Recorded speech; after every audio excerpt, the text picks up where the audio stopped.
ইসরায়েলকে লক্ষ্য করে এক ঝাঁক ব্যালিস্টিক ক্ষেপণাস্ত্র হামলা চালিয়েছে ইরান। হামলার পরপরই সাইরেন বেজে ওঠে ইসরায়েলে। বাংকারে লুকানোর চেষ্টায় ছোটাছুটি শুরু করে সাধারণ মানুষ।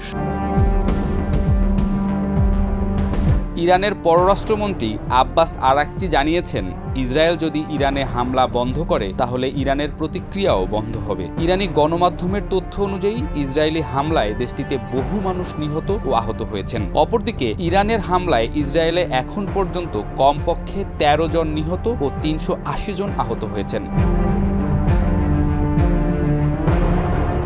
প্রেসিডেন্ট ডোনাল্ড ট্রাম্প বলেছেন, পরিস্থিতি নিরসনে অনেক ফোনালাপ ও বৈঠক চলছে, যদিও মার্কিন প্রশাসন এখনও কূটনৈতিকভাবে কী করছে সে বিষয়ে প্রকাশ্যে কিছু বলেনি।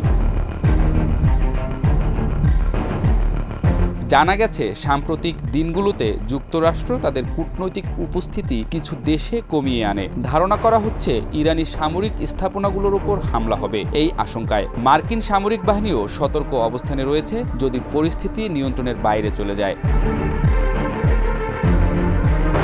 তবে যুক্তরাষ্ট্র স্পষ্ট করে জানিয়েছে, তারা চায় না ইসরায়েল ইরান সংঘাত আরও বাড়ুক। যুক্তরাষ্ট্রের পররাষ্ট্র দপ্তরের এক মুখপাত্র শনিবার জানান, ইরানের পারমাণবিক কর্মসূচি নিয়ে মার্কিন ইরান আলোচনা ওমানে রোববার অনুষ্ঠিত হওয়ার কথা থাকলেও তা বাতিল হয়েছে। তবুও যুক্তরাষ্ট্র এখনও আলোচনা চালিয়ে যেতে আগ্রহী এবং প্রস্তুত।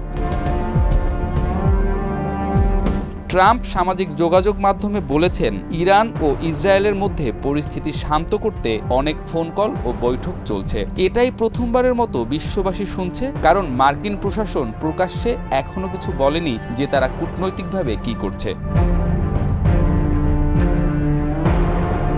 বিগত কয়েকদিনে যুক্তরাষ্ট্র কয়েকটি দেশে তাদের কূটনৈতিক উপস্থিতি কমিয়ে এনেছে, কারণ তারা ধারণা করছিল ইরানের সামরিক স্থাপনায় হামলা হতে পারে।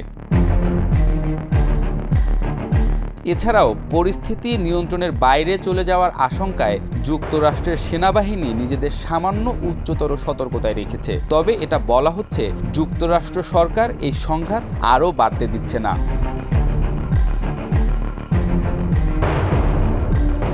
যুক্তরাষ্ট্রের স্টেট ডিপার্টমেন্টের একজন মুখপাত্র সাংবাদিকদের বলেন, যদিও চলমান সংঘাতের কারণে রবিবার ওমানে নির্ধারিত যুক্তরাষ্ট্র ইরান আলোচনা বাতিল করা হয়েছে, তবে যুক্তরাষ্ট্র এখনও আশা করছে ইরানের পারমাণবিক কর্মসূচি নিয়ে এই আলোচনা চলতে পারে এবং তারা আলোচনায় অংশ নিতে প্রস্তুত রয়েছে।